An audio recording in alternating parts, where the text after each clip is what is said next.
KLTV sound check, KLTV sound check.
Good morning.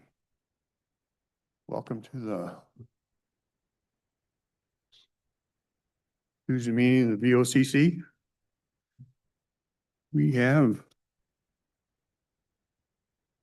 Chaplain Call here with us today. You want to lead us in invocation, sir? Father, eyes.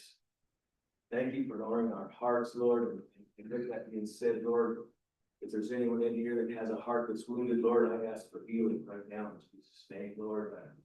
Whether it's a work issue or family issue, or whatever. Lord, I ask you to heal people's hearts today, Lord. I ask you to bring peace and joy into their lives, Father.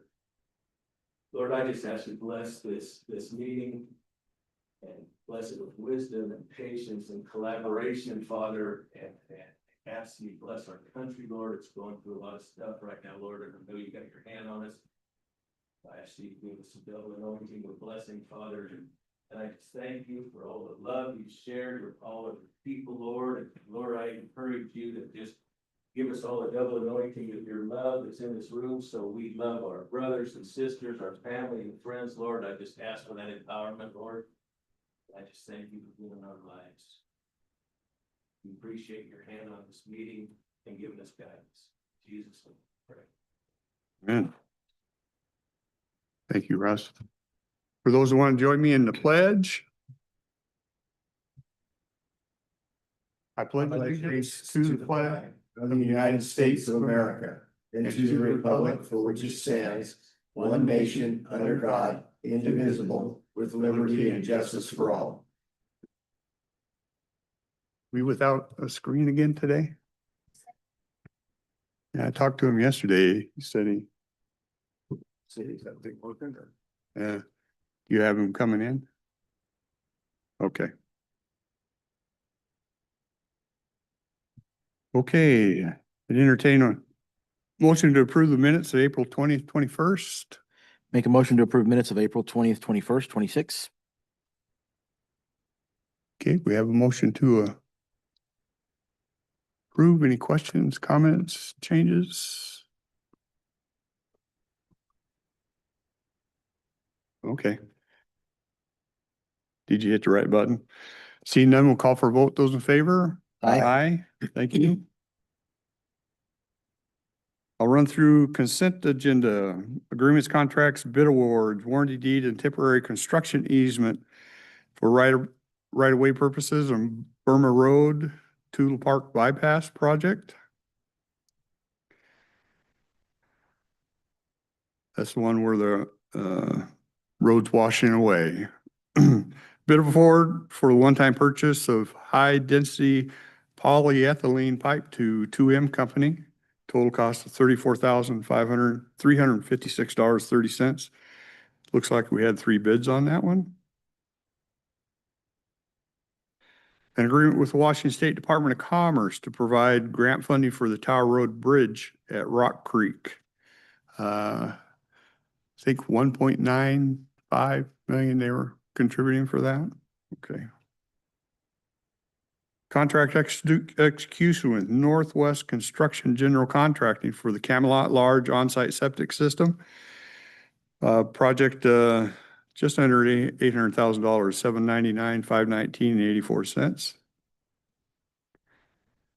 Local agency agreement and local agency federal aid project prospectus for the Whitewater Road Curve Improvement Project. We received $70,000 of federal funds towards engineering on this first phase. Event Center agreement with the Cowlitz County Public Facilities District for the provision and funding of promotional and marketing services. This will be reimbursed to the county because the Expo Center is part of the county. We do it, and then the PFD, the Public Facilities District, will reimburse us at $50,000.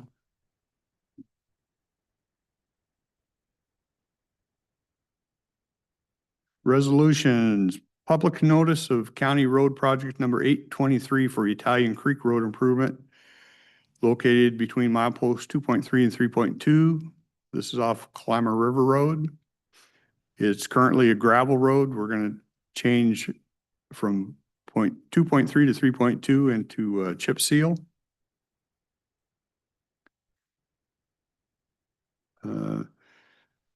Correspondence, Federal Energy Regulatory Commission notice dated 4/21/26 regarding incident reports related to project safety. This is high flow events on Merwin, Yale, and Swift #1.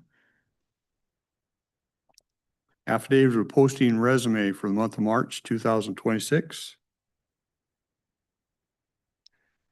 Voucher for the drainage district, drainage improvement district #1. Approval of January 2026 vouchers in the amount of $32,213.94. That's consent agenda. Any questions, comments on consent? Okay, seeing none, I move approval of the consent agenda. okay, we have a motion to approve consent. Last chance. Okay, seeing none, we'll call for a vote. Those in favor? Aye. Aye. Thank you. Motion items, Public Works.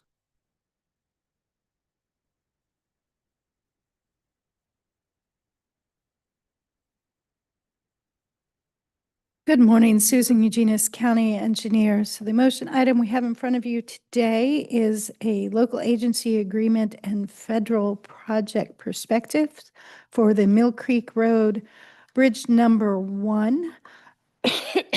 Excuse me, this project is receiving funding from the STP Bridge account. We competed for this money last year. We were awarded let me spell all the way out, $5,731,800 is the estimated total project price to replace this bridge. We're asking today to enter into the agreement and obligate the $750,000 of preliminary engineering funds. That is 100% reimbursable from the state. The construction will be reimbursable at 86.5%. Mill Creek Road is about as far west as you can go in Cowlitz County before you hit Wahkiakum County.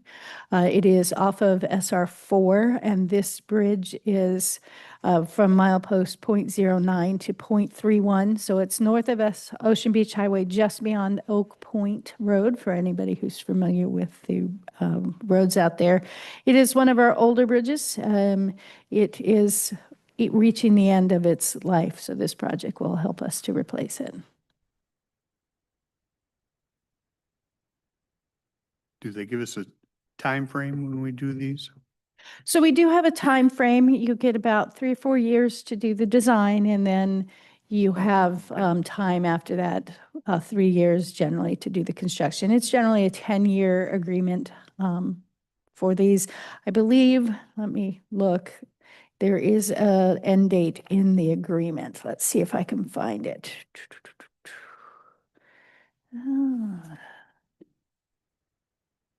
This is the first time you've asked me that question. It's just curious. Is this So- one over salmon bearing too? So there's limited work times in that? Yes, it is one of our salmon Okay. bearing creeks. Ironically, it's named Mill Creek.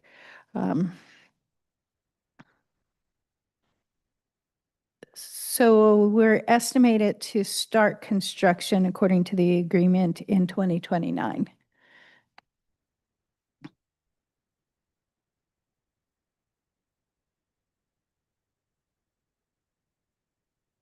Susan, for the Brian Abbott funds, does the bridge have to create an actual obstruction in order for it to qualify for those funds? For the Brian Abbott, yes. Okay. The bridge and the culverts actually have to replace. This funding source, which comes through the federal government, is only eligible for our federally classified bridges, so anything over 20 feet in length. And I believe the last number I reported to you was 68 bridges that are eligible for this program. It's a competitive program through the cities and counties, and it's based on your structural rating, is how these are against each other. This is an engineer's dream grant application. You put in your bridge, your milepost, what you're going to replace it with your estimate, and it's purely on your rating. So it's a one-page application. So engineers love this application compared to the Brian Abbott, which is quite a bit more. On that happy note, I guess I would want to ask, I mean, $750,000 just on the preliminary engineering phase strikes me as many bridges on fish-bearing creeks and rivers that get built, even just in this county. I would think it'd be real close to pull one off the shelf. Why does it have to be customized every time and so such expense every time we build a bridge or replace one?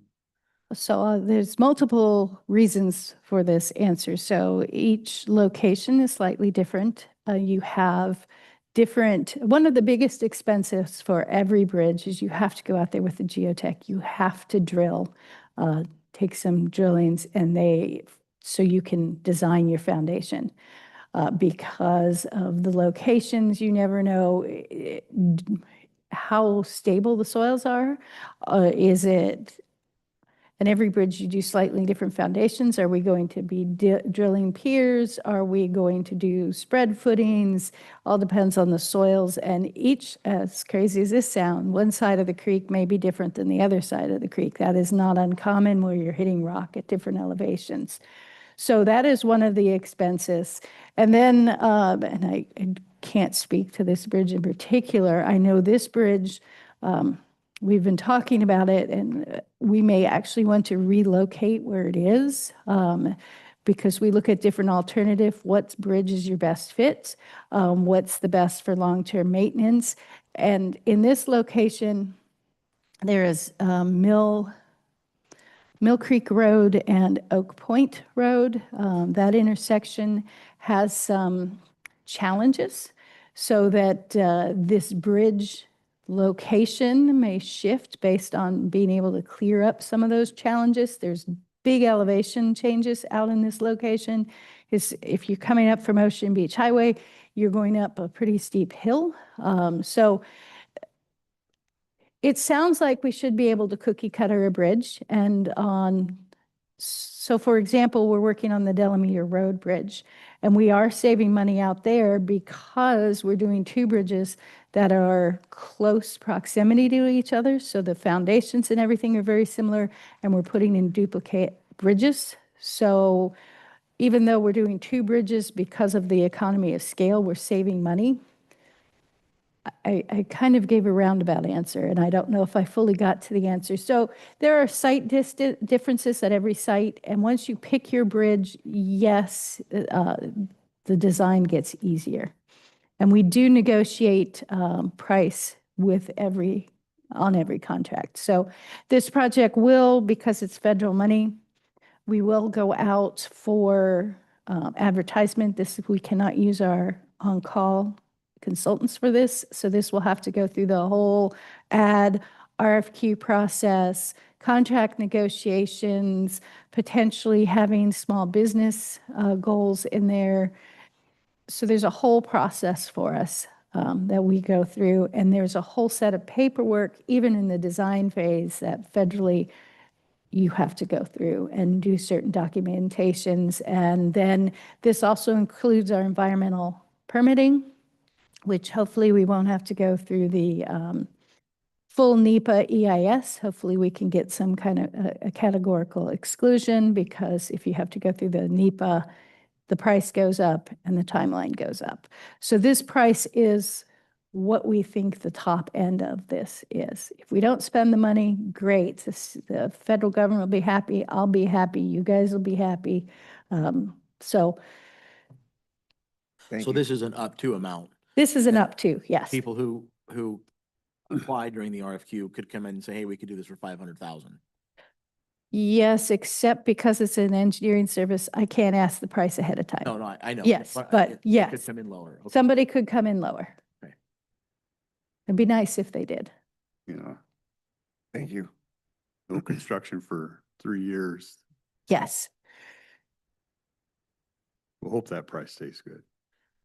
Any other questions on this project? Okay. Real quick, see nothing here. I'd entertain a motion on this. Move approval of Public Works project for the local agency agreement and local agency federal aid project prospectus for the Mill Creek Road Bridge.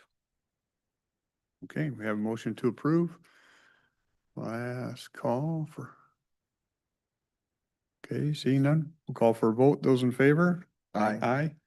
Thank you, Susan. Thank you. IT.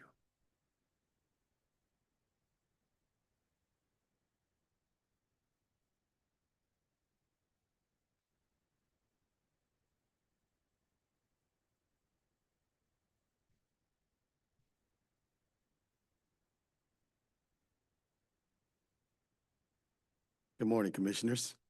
Beck McCoy, Director of IT. IT requests board approval for the Cowlitz County policy, IT use of artificial intelligence in Cowlitz County. This policy establishes countywide guardrails for the ethical, transparent, accountable, and responsible use of AI. This applies to departments, offices, employees, volunteers, and contractors. IT review and approval is required before AI systems may be used. AI may be only used for approved business purposes. AI use is limited to county-approved devices and IT-approved software. AI use is restricted to public data. Human review is required for AI-generated content. Fully automated decision-making based solely on AI outputs is prohibited. Use of AI must comply with public records and records retention requirements in accordance with RCW 42.56. My vision for AI is to improve department efficiency, build and maintain public trust, and provide excellent customer service delivery through innovation and technology. So the plan here for the department is to build a framework to govern, map, measure, and manage AI responsibly. That's all I have. Thank you for the very thorough SBAR that you sent us on this particular topic. I appreciate it. It gave a lot of context to what we're looking at. Thank you for that. Any questions on this? We had a pretty thorough discussion on it yesterday. Okay, Ron?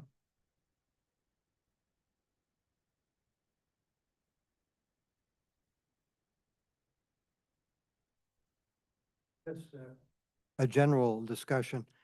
Is Cowlitz County unique from all the other counties that are basically doing the same thing? Or how are we different? I wouldn't say you're different. I'd say that there's a requirement that's coming down from the state for local government to establish a framework for using AI responsibly. And so that is a framework from the National Institute and Standards of Technology called NIST AI Framework. All counties, city, and state will have to use that framework at some point. So we're trying to get ahead of that by actually putting a governance in place to do that. Okay, so in doing that for Cowlitz County, do you have a model or other counties that you're synergizing with or anything like that? Or are we sole flyer? I have not, that's a good question. Thank you for that, sir. So I have not reached out to a county, but I've been in conversations with the state because the state is where the policy that we have to use that is called Data 04 is what we have to adhere to actually establish a framework for AI governance. But I haven't reached out to a specific county on that. I have seen some threads on that, some email threads, but I have not reached out to a county on that. So then a basic question to our commissioners, why would not Cowlitz County basically through our county organization, whatever your network is, Yeah. have a model, et cetera, put together for all counties as a base? And then we're not every county creating and city creating their own individual unique document. Yeah, I think that's what this is, isn't it? It is the original framework to that, Ron. It's like, it's Yeah. like building codes. This is kind of like we're putting the title in place, but there's not much behind it just yet. That's got to be developed, and that'll probably happen in coordination with everybody statewide as much as possible. Yeah. And there has been a little because legal has been involved in the process, and I know they've reached and seen what, taking a look at what some other counties are putting together, but we still got to comply with the state. So I know there's been a little bit of that. Okay, I mean, I would typically, as in private industry, you try to synergize whatever, and that it's going to be 90% the same for every entity along the way, and then you have your little idiosyncrasies for each county or city or whatever that you add as a subtext or uniqueness. So I would challenge us to address the opportunities of synergy and cooperation with our other counties. We will, sir. Thank you. Appreciate that. Anything else on this one? Okay, seeing none, I'd entertain a motion. I move approval of the information technology, artificial intelligence policy. Okay, we have a motion to approve. Well, let's call, make sure I don't got any hands. Okay, those in favor? Aye. Thank you, Mac. All right. Okay, before we open it up here, we do have Board of Health at 10, so just be aware of that.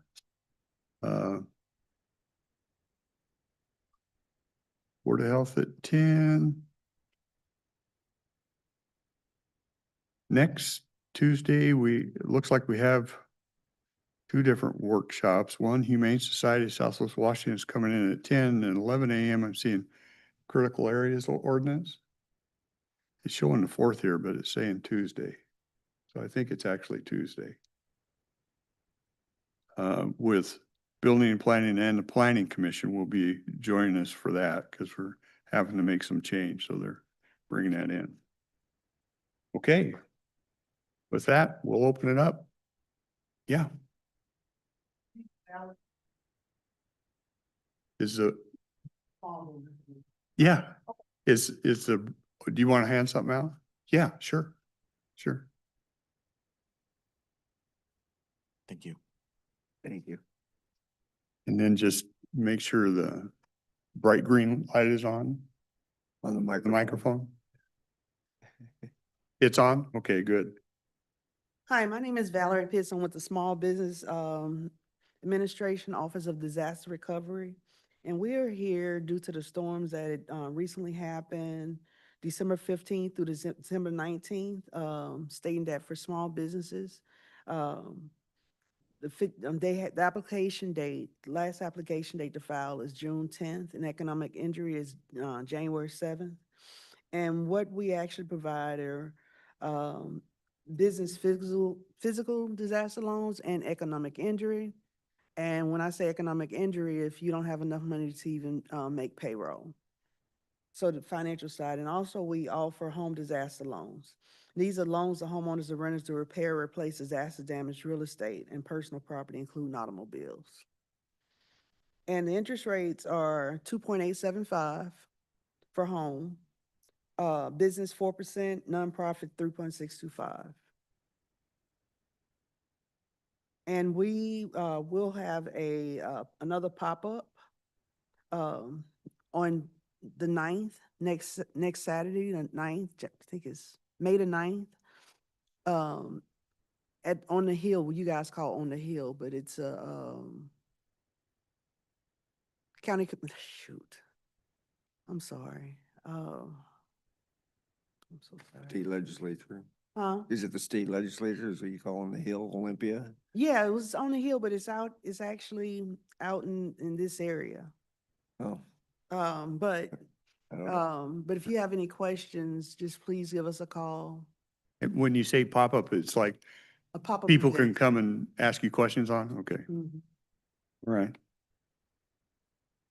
What I could do, I could forward you guys information via email. Sure. We can put it on our stuff so it's out there so the public knows. Have we had much, have you had people from our county having problems yet? Not really. Okay, so we're just trying to make sure the word's out there, so if they did have, that there are resources for them. Right, because we were here this past Thursday, and I went and knocked on Old Fashioned Market and 10 different businesses' doors just to find out if they were impacted and if they needed any assistance. Okay. We will help you advertise that.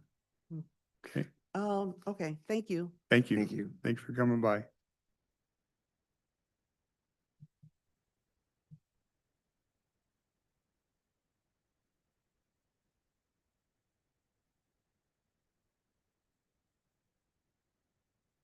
Go ahead, Tom. First off, before I get started here, I'm curious who the gentleman was who gave the invocation and what church is he affiliated with? That's not listed in the agenda, and I would think that the minutes should reflect his name. Yeah, that's Chaplain Collier, Russ Collier. Russ Collier, thank you. And he's with the Cowlitz chaplaincy? He goes to Father's house. Thank Father's house, thank Yeah. you. Mhm. Okay. I know you guys have a tradition of letting people exceed 3 minutes. I intend to read 1 page. I ask you to let me complete reading my statement without interruption, and I appreciate that very much, Commissioner Yeah. Dahl. Good morning, all. Let's go back in time for a moment.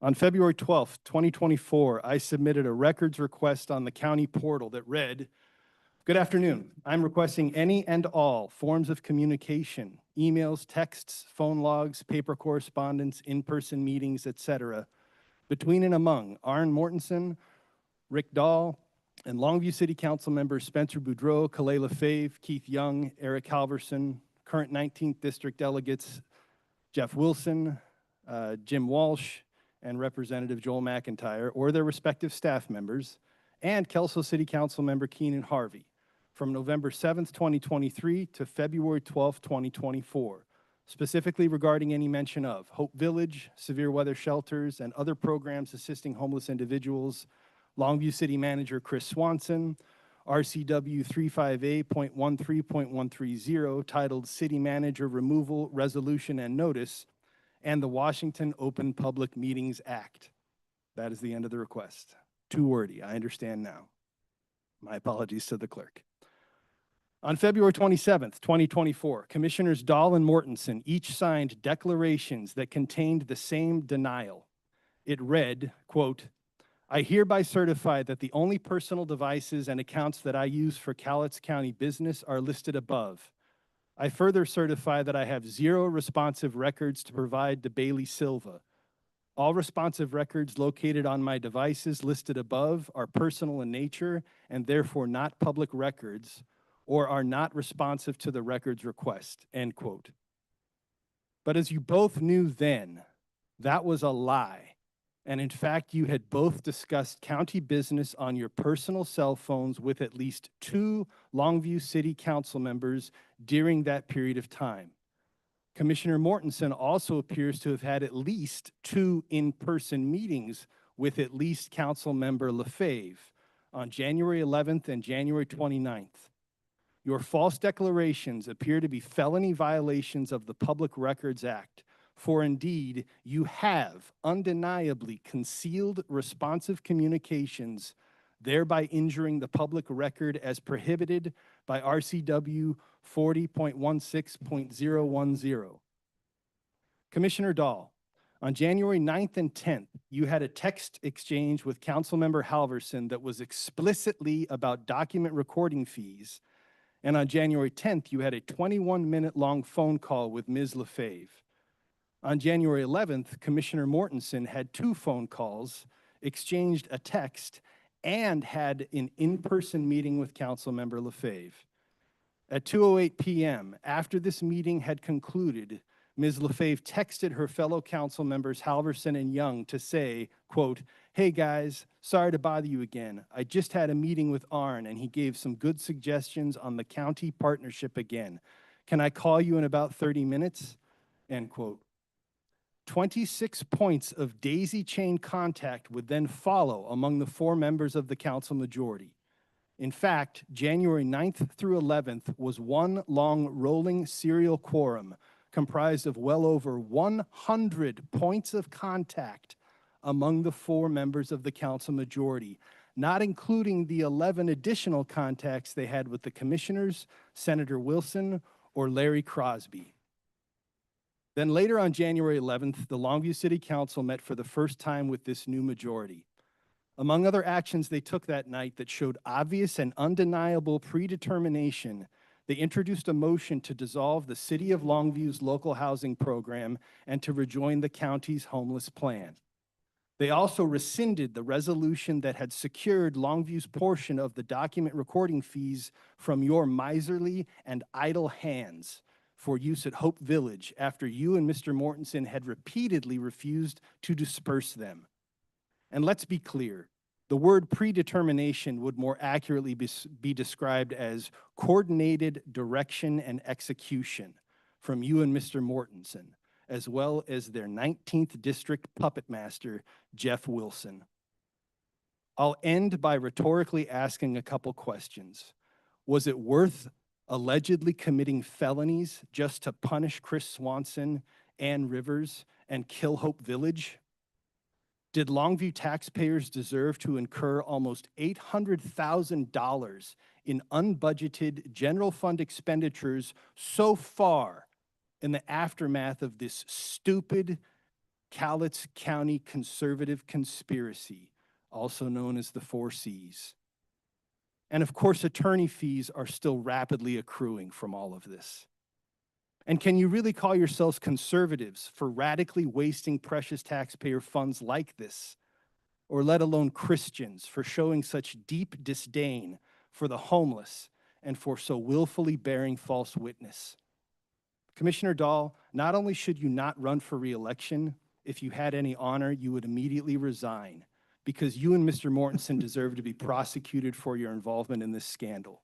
You are not committed conservatives. You are controlling crooks. Thank you for letting me speak.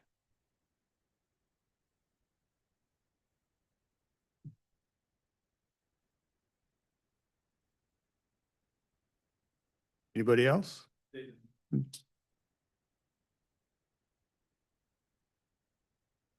Campaign season. The only thing I'll say about it is every decision I made is right here, on the screen. You can look up any tape you want. Any other comments today?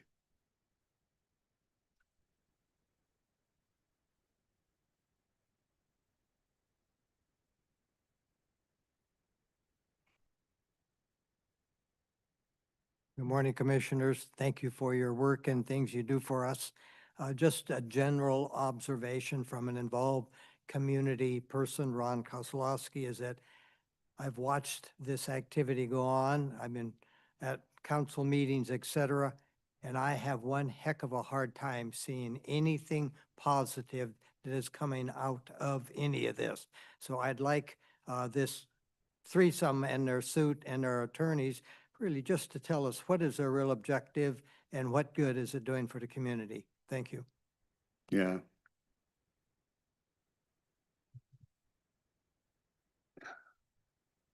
Rick, I don't know if you saw, but there was somebody said something about building advisory committee. Oh, I see. Can we also include building advisory committee in the Tuesday critical area meeting? I don't see any problem with that. We can send out an invite. That's BPAC. They're planning on being there? Okay. And that was your answer to them. Okay. Anything else? Okay, we have Board of Health at 10. So we will adjourn and then kick off Board of Health at 10.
you. Good morning and welcome to our Board of Health meeting.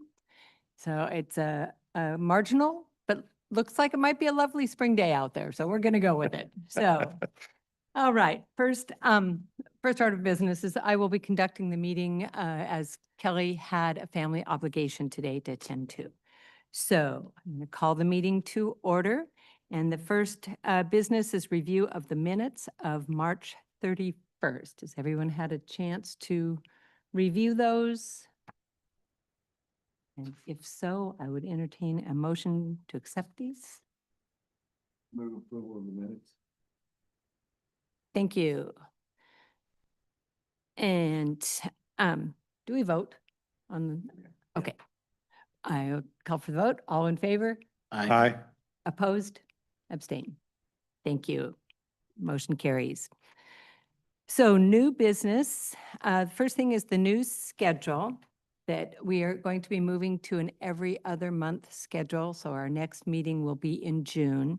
And this will affect the HHS updates. And those will now take place in June and then October and then early in the year. So there will be 3 instead of 4 per year. And that's just an announcement on nothing that needs a motion. Okay, thank you. And then I would just like to open it up for any current events in health that anybody would like to share. I would just like to bring up that I had the opportunity to attend the Together We Can meeting last week. And I got to go around and talk with a lot of the vendors that were there. And there's a lot of good programs that we have helping people within our county, a lot of good organizations. I did speak with Miss Wheelchair Washington. She has a very, very interesting story. I don't know, did she follow up with you, Gina? Yeah. Okay.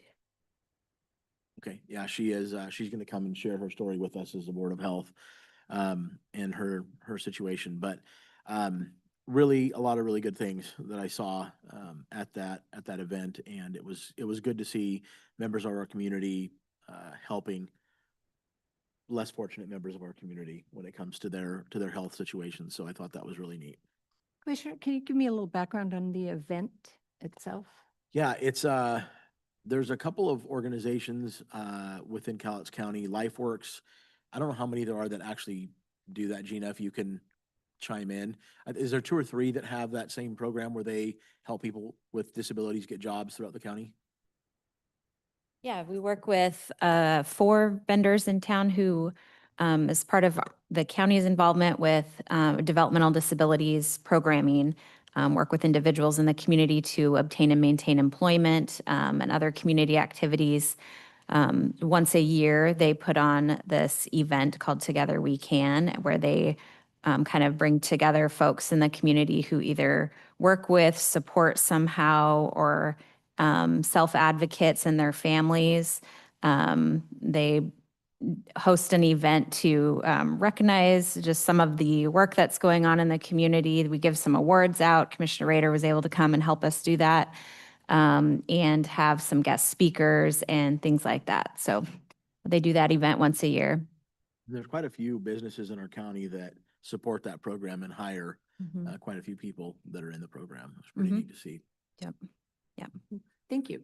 I appreciate that. Just a little public health update. This was from the National News Desk.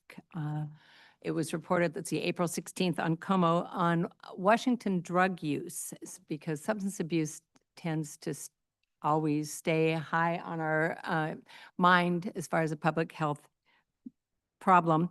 In Washington, there is more smoking and less injecting of drugs. Meth is still #1. And in 2021, and these were per syringe services programs, this is where the data is collected, 93% of people there were reporting injecting drugs.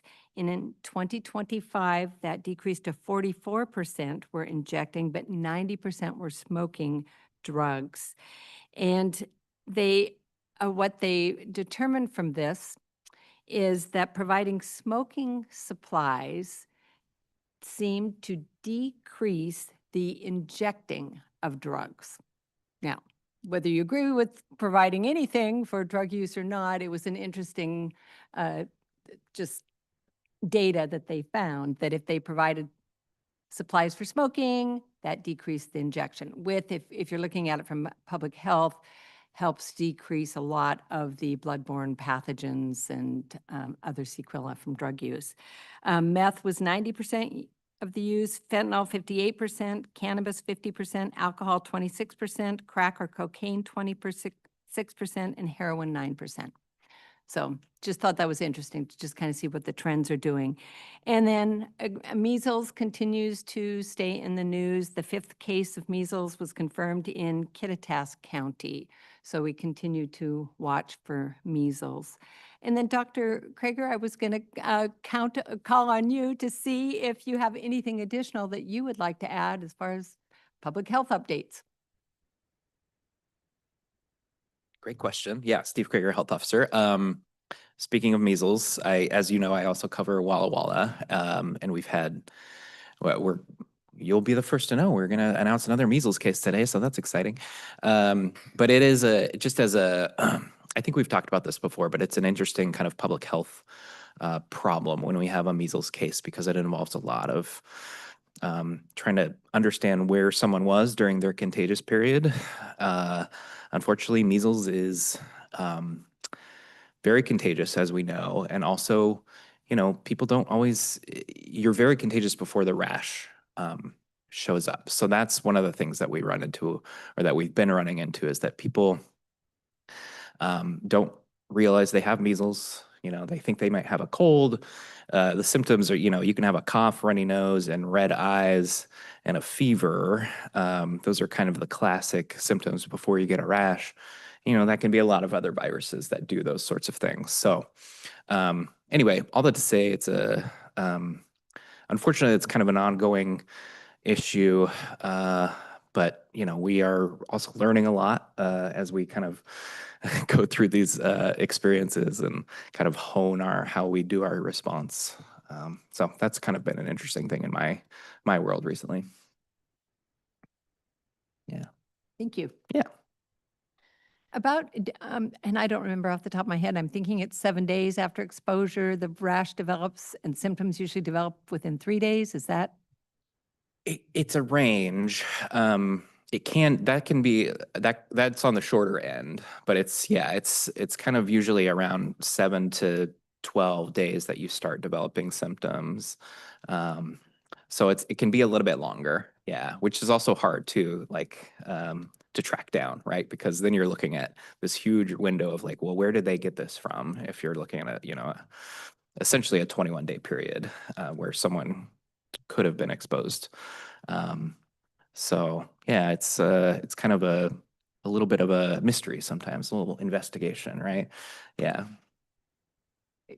Thank you. Mm-hmm. Once somebody's exposed, how soon are they basically contagious? Can they pass it on afterwards? Yeah, you're contagious as soon as you start showing mild symptoms. And again, that can take, I think the shortest is, I want to say 4 or 5 days. So as soon as 4 or 5 days, you could start showing symptoms. But most people, it's around 8, 10 days after. Yeah. Okay. Mm-hmm. Thank you. Yeah. Doctor, I got a question for Sure. you. And I think you pretty much know where I stand on a lot of things with regards to where we are with this. So this question, it's not a contentious question. It really is a curiosity question, because so many things that we discuss, I feel like are telling us to ignore what we see and ignore our experience and just listen to what we're telling you. And measles is one of those things for me, because I grew up, there's 5 of us in our home. All of us had measles. Mhm. I don't know anybody who has died from measles. Mhm. And the question that I ask is we have been told that isn't our natural immunity better than a vaccine? And so I just I hear the term measles outbreak, and immediately I think in my mind, oh my gosh, we're creating hysteria and 5 people have it. Yeah. So I'm trying to understand what it is that is so severe about measles that it is something that we take the time, the energy, and the resources to talk about it. When it just feels to me like oftentimes we take the minority and we make it a big issue. Mhm. Does that make sense? As opposed to, there are so many things that are killing more people than measles that we do nothing about, and it just it perplexes me. Yeah, great. Those are all great questions. Let me start from the back. So I was actually just thinking about this exact question the other day. It's like, yeah, we could talk about car accidents. We could talk about drug overdoses. We could talk about heart disease, a billion other things that, yes, are causing more hospitalization and death than measles right now. I think part of the public health response to that is, what can we do? And we don't have a huge role in like traffic regulations and car safety. We can do some things around chronic disease prevention. But we actually have some like really good tools around infectious disease prevention. And that's one of those things where it's like, well, we can do things to prevent this from happening. So let's try and do it. And we can do things to try to prevent spread. Same thing we do with STDs. Like, STDs generally don't kill people, but we do try to do contact tracing and control their spread because they can cause significant problems. They can cause, people to be infertile. They can cause all sorts of other problems. So it's one of those things where if you step back and look at the big picture, yeah, there's lots of other priorities, and we can talk about, priorities. But it's one thing that measles is something like, well, we can try and control it. In regards to just measles severity in general,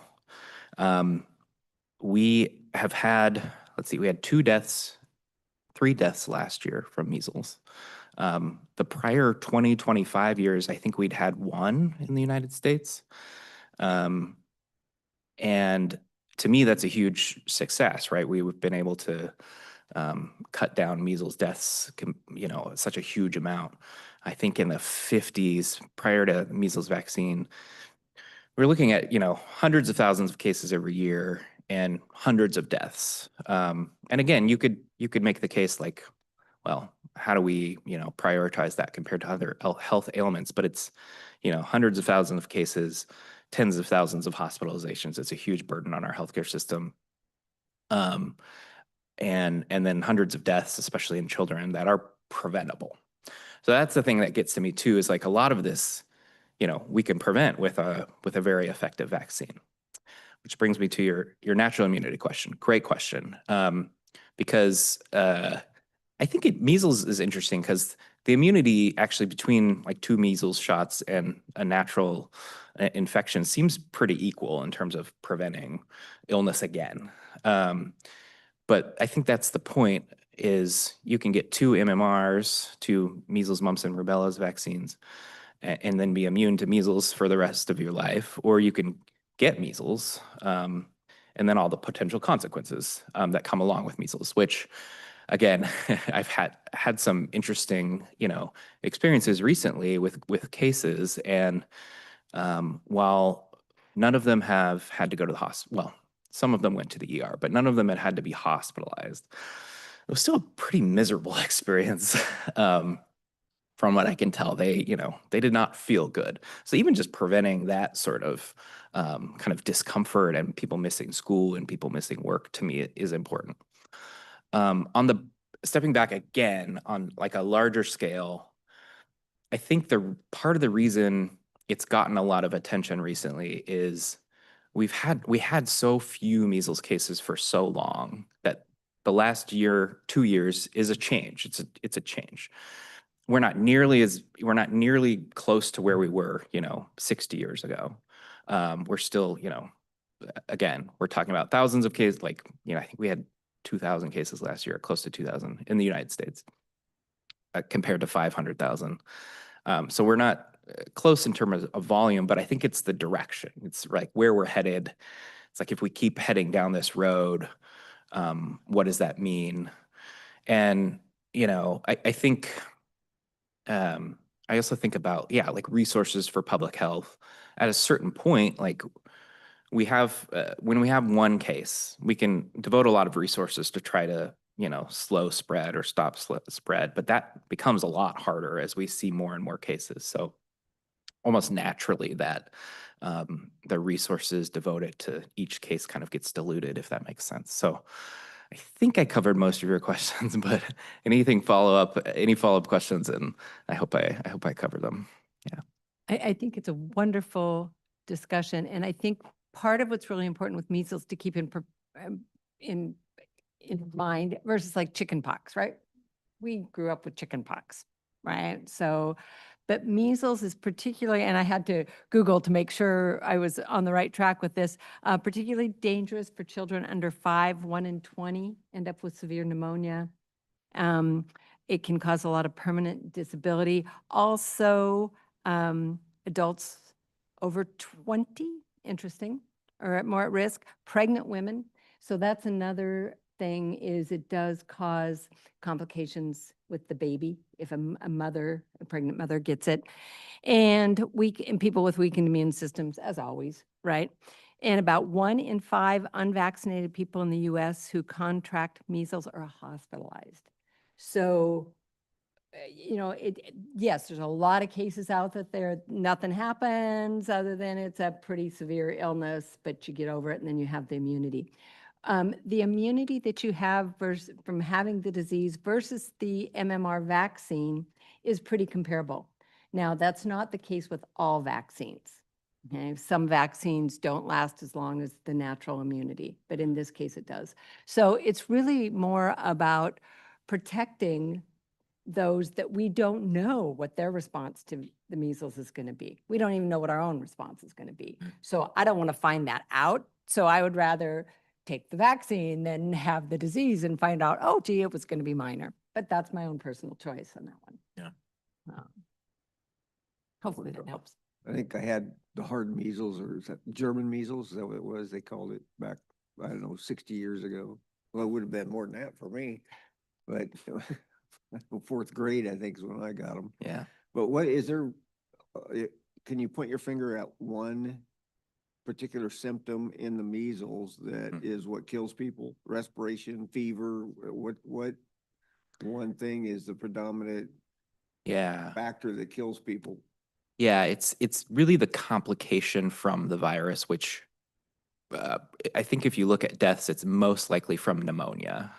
So like you get really sick lungs from measles itself, and then you can often get a bacterial pneumonia on top of that. And it can be pretty severe. It can also just be pretty severe from the virus itself. There are cases of what's called encephalitis, which is like a brain inflammation that can be directly due to the virus, and that can cause death as well, but not as common as pneumonia. Those are the biggest ones. There's other kind of more rare complications that can cause pretty severe disease, but those are the most common. Yeah. Something that I found really interesting is that, and I didn't know this previously, that the virus can destroy immune memory cells, leaving survivors vulnerable to other infections for months or years. So effectively unvaccinating them. So it's a tricky virus. I didn't know that. Yeah, that is something we've learned in the last like 10 years or so about how it can really dampen your immune system like ongoing for years. Yeah, which is fascinating. Yeah. I appreciate your explanation, Doctor. I really do. I think for me, the crux of my question really comes from so much misinformation, disinformation, and so much not knowing what to trust anymore when it comes to this type of stuff. And so, and I think it's a good thing that we question things and that we question everything. And so for me, like I said, I'm a what I would call I'm a simpleton. I'm going to go based on my experience, what I see, what I hear. You know, the old adage, if it walks like a duck and quacks like a duck, it's probably a duck. And when we hear things that I don't want to say necessarily contradict, but it's ignore what you see, you know, type of a thing. Like, okay, hundreds of thousands of people get this out of 300 million that live in the country, and we're freaking out about this, right? And so I do appreciate the information. And ultimately what I feel, and Karen and I were just talking about this before the meeting, it's something that people need to really talk with their personal care provider about what's best for them and what they need to do. And I really would like to see us start to try and rebuild some trust in the institutions that we've trusted with our health and with our life for so long, to the point that we're not necessarily questioning everything that we're told anymore. Yeah, that's a really, those are great points. And I will always strongly advocate for, yeah, talking with your personal provider, personal physician. They know you best. They know your health history. Hopefully you have some trust with them just because you know each other. And I think that's always a good option and something I hope everyone does. The trust piece is, it's a huge problem. I mean, it's honestly something I've been trying to wrap my brain around, especially kind of since COVID, is what we do about that. Because I see, I have my perspective, everyone else has theirs. What I see are some people who are acting in good faith and some people who aren't. And how do you discern that, right? Like, I think, and I think I know who that is and who that isn't. Some people who are, potentially advocating for something that is going to benefit themselves as opposed to, the health of someone in general. But it is really hard to know. And I don't envy people who, are confused. I mean, not envy. I understand why people are confused. Because we hear, I try to pay attention to a whole wide variety of sources of, media information and all these sorts of things, just to understand like what people are hearing. And it can be maddening and confusing. So I don't have a good answer to it, but I understand where you're coming from.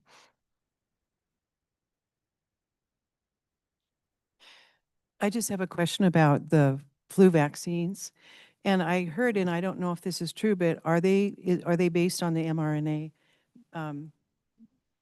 No, we don't have any flu vaccines that use mRNA technology right now. Yeah, I think I think at some point they've been, researching whether that's a possibility or not, but I don't think we don't have any in use right now. Yeah, good question.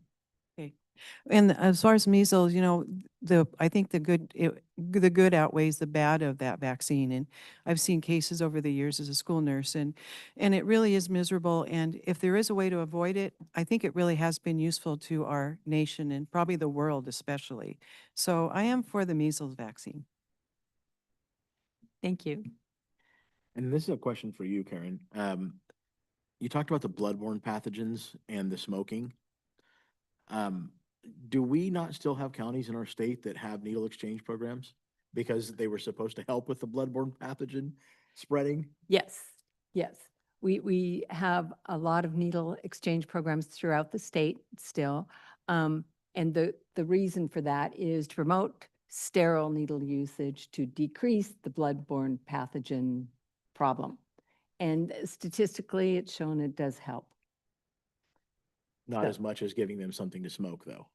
Well, it depends on how you're looking at it, right? Yeah, if you want to totally eliminate the bloodborne pathogen, we're going to have you smoke your drug instead of inject your drug. But if we want to try to help, if you're going to inject, that you're going to use at least sterile needles most of the time, we're still going to decrease the risk of the bloodborne pathogen, not totally eliminate it like we might if we said, smoke this drug. Now, of course, my choice would say, we don't want your brain kidnapped by any drugs at all. So let's figure out how to do that. But That's always interesting to me because I've always looked at that as an economic thing. yeah, I can't imagine that somebody who's strung out on drugs is worrying about the cleanliness of the needle that they're using. I've always looked at it as like, oh, if somebody's going to give me free needles, I'm going to go take them, as opposed to having to find them on the ground. The sterilization and the clean needle part of it never made sense to me. It was always, if somebody's looking for a fix, when you look at what they are willing to do to get it, I think a clean needle is probably the last thing on their mind, but that's just me. So, More needles to share. yeah. there's always a variety of perspectives on any problem and any solution that we come up with. Yeah. Very true. So, thank you. That was a good discussion. At this point, I would like to open it up for public comment. So if there are any people that would like to make a public comment, this is your opportunity. I would just say that that was a very diplomatic response you just gave too. Thank you. Yeah. I'm known for my tact. Yeah. Seeing no public comments at this time, and no need for any executive session, I would adjourn the meeting. And thank you for your attendance today.